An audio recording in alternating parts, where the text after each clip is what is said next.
A história da saúde do Brasil pode ser contada a partir do descobrimento. Claro, os índios já padeciam de algumas enfermidades, mas os problemas ficaram mais graves com a chegada dos colonizadores. Foi lá, 500 anos atrás, que começamos a busca por soluções para as questões de saúde dos brasileiros. Terra vista!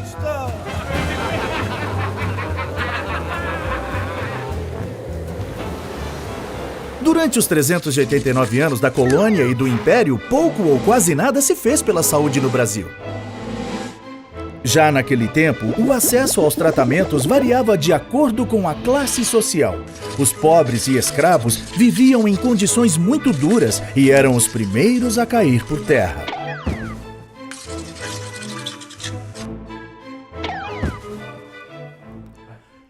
Já os nobres e os colonos brancos com posses tinham acesso aos médicos e remédios da época, e assim, maiores chances de enfrentar as doenças e a morte.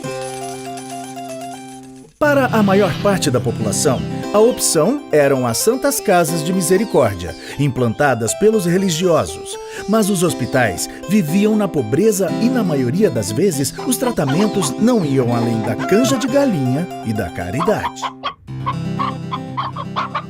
Os doentes recorriam aos curandeiros ou similares, na época, os grandes conhecedores das terapias de cura e do poder das ervas medicinais brasileiras.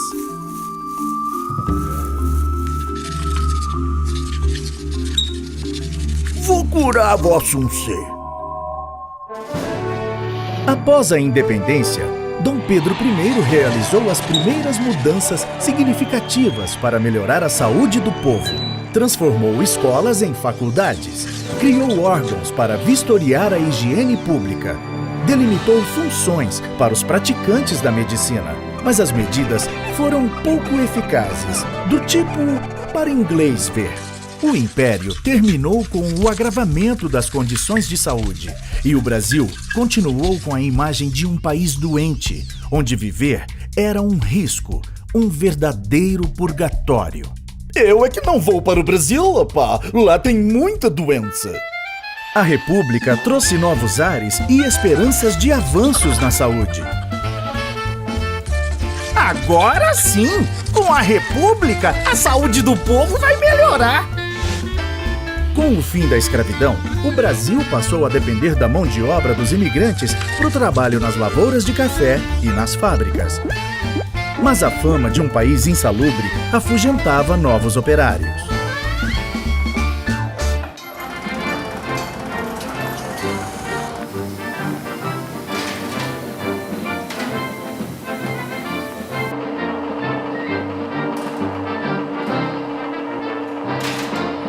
O período de 1900 a 1920 foi marcado por reformas urbanas e sanitárias, principalmente nas grandes cidades, áreas portuárias e no Rio de Janeiro, então capital da República.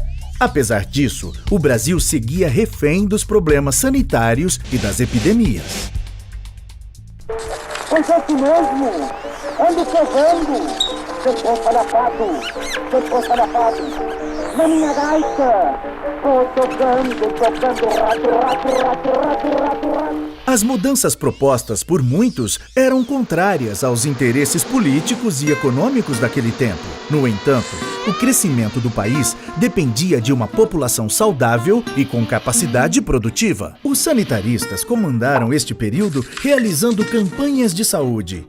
Um dos destaques, o médico Oswaldo Cruz, enfrentou até revoltas populares, mas convenceu o Estado a tornar obrigatória a vacinação contra a varíola. Vem no braço do perdão, chega ao cinco e vamos mais, iniciando aquele nosso, para sempre tudo mais. Mas a lei mata o povo, o coitado do freguês, mas bem-vindo na ficção, encerro a frustração. As campanhas chegaram até os sertões do país, divulgando a importância do cuidado com a saúde no meio rural. Mas os pobres continuavam em moradias precárias e as doenças fazendo vítimas. Só a gripe espanhola causou a morte de mais de 300 mil brasileiros. Nos anos 20, surgiram as CAPs, as Caixas de Aposentadoria e Pensão. foram criadas pelos trabalhadores para garantir proteção na velhice e na doença. Com o passar do tempo e a pressão popular, Getúlio Vargas decidiu ampliar o atendimento também para as outras categorias profissionais.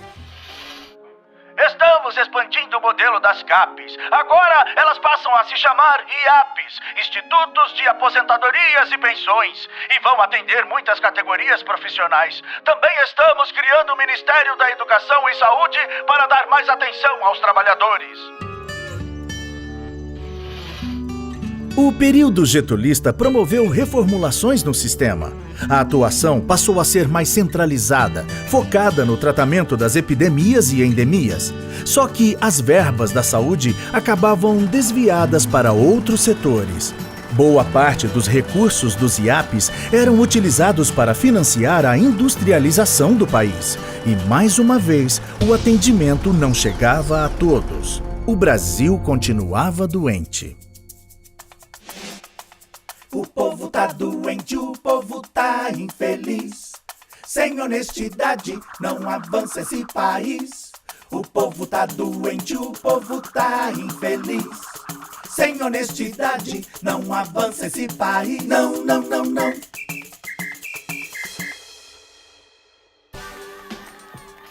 A Constituição de 1934 proporcionou aos trabalhadores novos direitos, como a assistência médica e a licença gestante.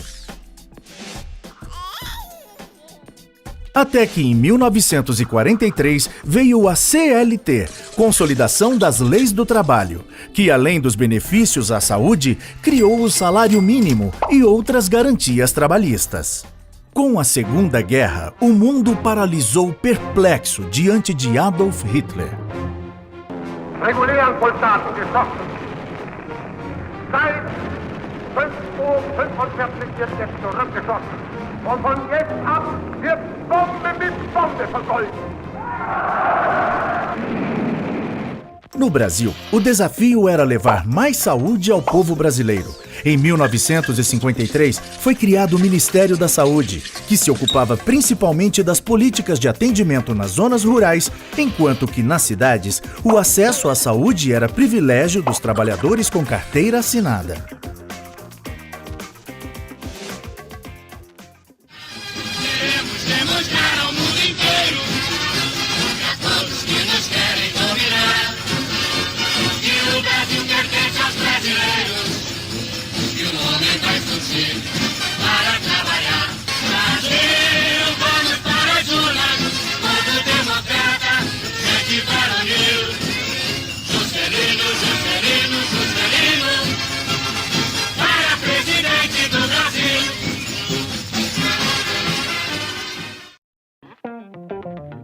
O presidente JK estava muito ocupado em construir a nova capital e dar impulso à industrialização.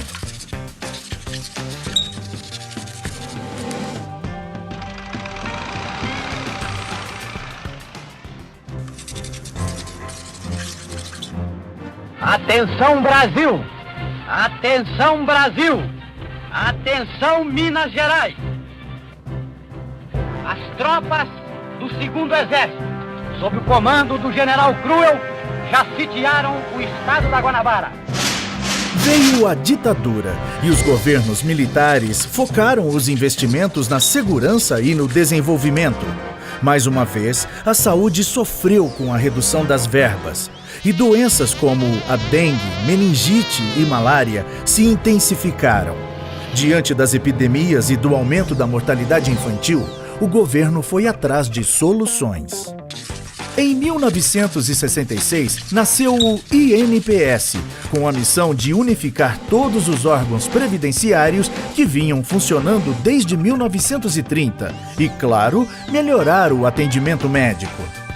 A atenção primária cada vez mais era vista como responsabilidade dos municípios e os casos complexos ficavam a cargo dos governos estaduais e federal. Nos anos 70, o FAS, um fundo composto por recursos da loteria esportiva, destinava parte do dinheiro para a saúde. Acho que isso é uma zebra. Mesmo assim, No auge do milagre econômico brasileiro, as verbas para a saúde representavam apenas 1% do orçamento geral da União. A piora nos serviços públicos deu força para o crescimento dos grupos privados e os brasileiros entraram na roda viva dos planos de saúde. Saúde virou sinônimo de mercadoria. A 8ª Conferência Nacional de Saúde, em 86, ampliou os conceitos de saúde pública no Brasil e propôs mudanças baseadas no direito universal à saúde com melhores condições de vida. A forte presença de organismos internacionais também abriu os olhos da sociedade para o valor de ações de saneamento, medicina preventiva, descentralização dos serviços e participação nas decisões.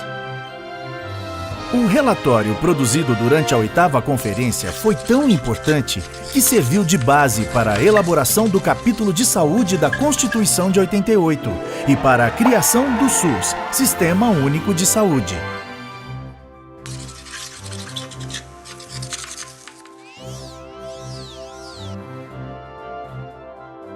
Declaro promulgada